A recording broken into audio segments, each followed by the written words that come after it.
The people of Taiwan have lived under the threat of China's invasion for decades. Tension between the two sides has heightened. It may be the most dangerous political flashpoint in the world. 犯台的话，他目前有这能力的，都有的。 There's a lot of debate among analysts and China watchers about how China will attempt to take Taiwan, but there is a general consensus that they will try. Behind the current tensions between China and Taiwan is a claim by Beijing that Taiwan is a breakaway province of China. The Chinese Communist Party has never ruled Taiwan, but its leader, Xi Jinping, has made taking the island a key goal of his future legacy. 祖国完全统一的历史任务一定要实现，也一定能够实现。 Now, he said that he would rather this happen by peaceful means, but at the same time, he has also said that it is non-negotiable and he has not ruled out using force. Taiwan doesn't want this. Taiwan, yes. China, no. Its people are increasingly in favour of independence. Its leader, Tsai Ing-wen, says that they are already a sovereign nation and has no need to declare independence.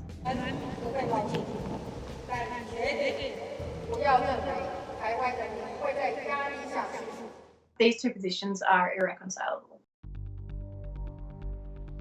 Cross-strait tensions have risen and fallen over the years, but what we're seeing now is something much more serious, an increase in military activity or grey zone activities, which are combat-adjacent strategies that don't quite reach that threshold of war, but they do serve to intimidate and exhaust the other party.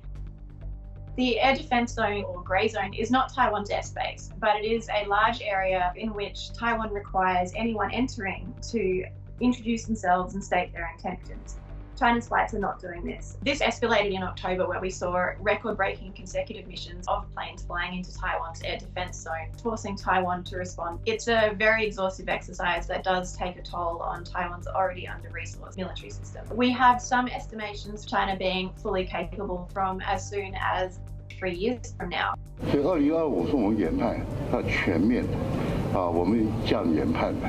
Or we have people who say that it's not likely until closer towards 2049. This is obviously a very big timeline, but it is one that people are watching very closely. 我自己是蛮担心会擦枪走火的啦。他们感觉比较就是做给别的国家看，说他们可以打下台湾，但实质真的做，我不会这么认为。都是这个样子了，对啊，已经常见，就跟地震常常会发生，可是你不会因为这样天天就害怕，差不多的感觉。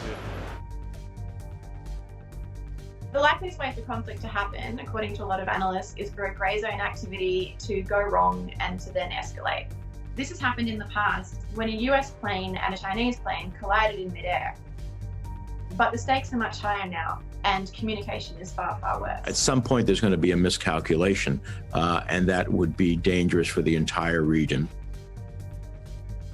We've really seen deteriorating relationships between China and other countries, in particular places like the UK, the US, Australia, and many European nations. China claims Taiwan under its One China principle. That's where it says that Taiwan is a province of China. Other countries have their own One China policies, and that dictates what level of recognition they give China's principle. The US, for example, acknowledges that China makes a claim over Taiwan, but doesn't give it any formal recognition one way or the other. Washington does have a very strong policy around its support of Taiwan, including billions of dollars in weapons sales, but it also maintains what's called a policy of strategic ambiguity. The US will not confirm whether or not it would support Taiwan or come to Taiwan's defense in the event of an attack or an invasion by China. Only 14 countries and the Holy See actually recognise Taiwan as a country. Taipei has instead sought to bolster its relationships with countries without asking them to recognise its sovereignty, hoping that they can still join international bodies or join various regional trade pacts amid the deteriorating relations that China has with other countries and Taiwan's strengthening friendships around the area. This is becoming much more likely. Tensions between China and Taiwan are getting worse, and analysts say this is in large part due to China's increasing aggression and its expansionist activities in the region. That includes its crackdown on minorities in Xinjiang, its imposition of the national security law in Hong Kong, and its activities towards Taiwan, as well as expansionist activities in the South China Sea. A war between Taiwan and China involves more than just those two parties. The conflict has global ramifications for international security, trade, and economics. So it's in everybody's interest to avoid it.